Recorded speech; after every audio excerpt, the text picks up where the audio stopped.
गुरु भक्त एकलव्य की कथा। यह महाभारत काल की बात है, जब भारत के एक जंगल में एकलव्य नाम का एक बालक अपने माता पिता के साथ रहता था। वह अनुशासित बालक था और उसके माता पिता ने उसकी परवरिश अच्छे संस्कारों के साथ की थी। एकलव्य की धनुर्विद्या में बहुत रुचि थी, लेकिन जंगल में इसके लिए साधन उपलब्ध नहीं थे।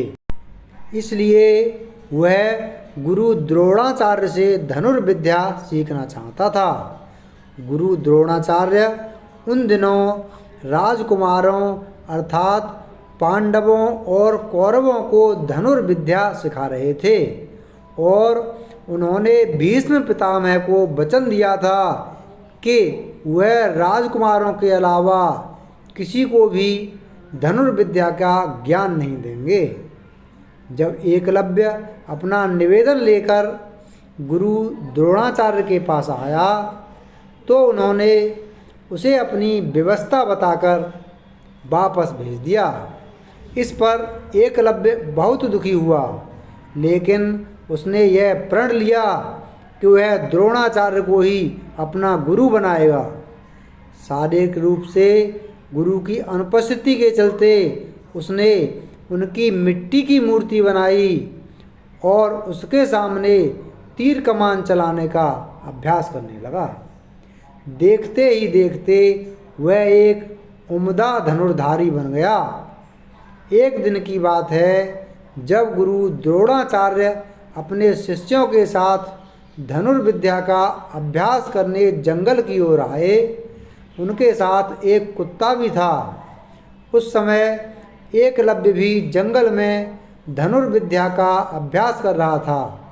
ऐसे में जब कुत्ते को जंगल के एक ओर से आवाज़ आई तो वह उस ओर जाकर भौंकने लगा, जिससे एकलव्य की एकाग्रता भंग होने लगी।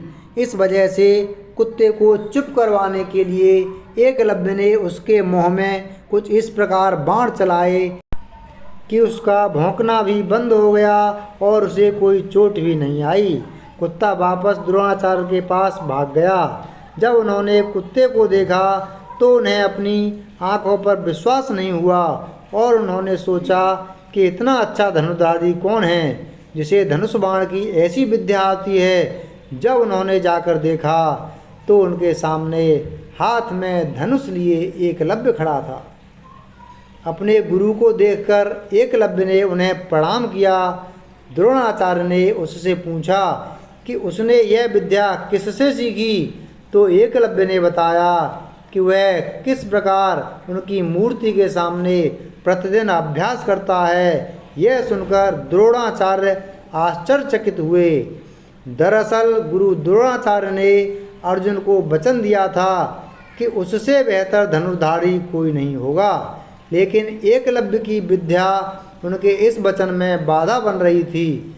ऐसे में उन्हें एक युक्ति सूझी।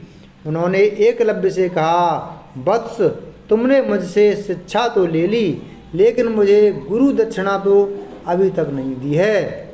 आदेश करें गुरुवर, आपको दक्षिणा में क्या चाहिए? एकलव्य ने कहा।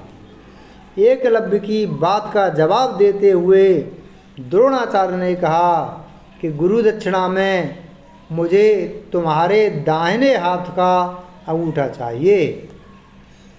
यह सुनकर एकलव्य ने तुरंत अपनी कृपाण निकाली और अपना अंगूठा काटकर गुरु द्रोणाचार्य के चरणों में रख दिया।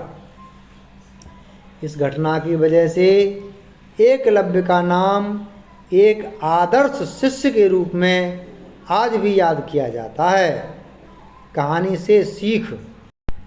बच्चों, वीर एकलव्य की कहानी से हमें यह शिक्षा मिलती है कि अगर हम अपने लक्ष्य के प्रति पूरी तरह समर्पित हैं तो उसे हासिल करने के बीच में आने वाली कोई भी बाधा अहमियत नहीं रखती।